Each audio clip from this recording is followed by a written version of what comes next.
நம்ம ஈடுபாட்டோடு வேலை செய்யுங்கன்னு சொன்னால் உங்கள் உணர்வு நிலை வந்து அந்த வேலையை வந்து விரும்பி செய்யணும். வாங்குகிற காசுக்கு சம்பளத்துக்கு வேலை செய்யணும். அமைதி இல்லைன்னு சொல்கிறது நம்ம அதில் அமைதி இல்லைன்னு அர்த்தம். கொடுக்கப்பட்டதன் மீது நம்ம அமைதி இல்லை. நம்ம தனித்தனியாக இருக்கிறோம், பிரச்சனைகளை சிந்திச்சுக்கிட்டு வேலை செய்கிறோம். இப்போ வாங்குகிற சம்பளத்துக்கு ஈடாக வேலை செய்யலைன்னா மன அமைதி போயிடும். மாயை என்பது வந்து இல்லைன்னு அர்த்தம் கிடையாது.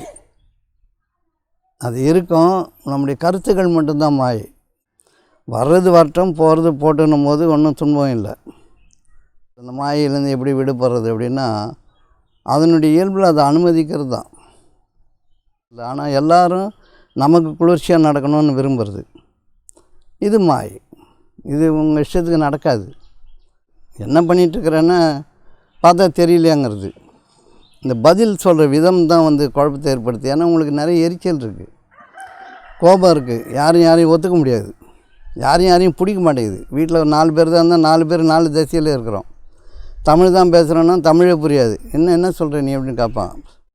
எந்த விஷயத்தையாவது நாங்கள் சரி இன்னொருத்தருடைய மன அமைதிக்காக நம்ம வேலை செய்வோம் அப்படின்ட்டு யாராவது நினைக்கிறோமா? நம்ம மன அமைதிக்கு எல்லோரும் வேலை செய்யணும். அது எப்படி முடியும்?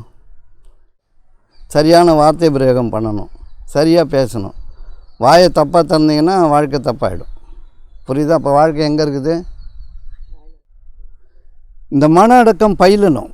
இது போராடி பயில வேண்டிய ஒன்று. இது ரொம்ப கஷ்டமான ஒன்று. இது வந்து சீக்கிரம் யாருக்கு கிடைக்கிறதில்ல. இன்னொருத்தர் வாழட்டும்னு நினைக்கிறவங்க மட்டும்தான் இங்கே ஒழுங்காக வாழ முடியும். மன அமைதி தாங்க வாழ்க்கை, வேறு எதுவும் இல்லை. மனம் வந்து எந்த குப்பையும் இல்லாமல், குளமும் இல்லாமல், களங்கமும் இல்லாமல் இருக்கும் பொழுது சுகம் வந்து நம்மளை பற்றி கொள்கிறது. நல்ல நினப்புன்றது வந்து மன அமைதியாக இருக்கிறது தான்.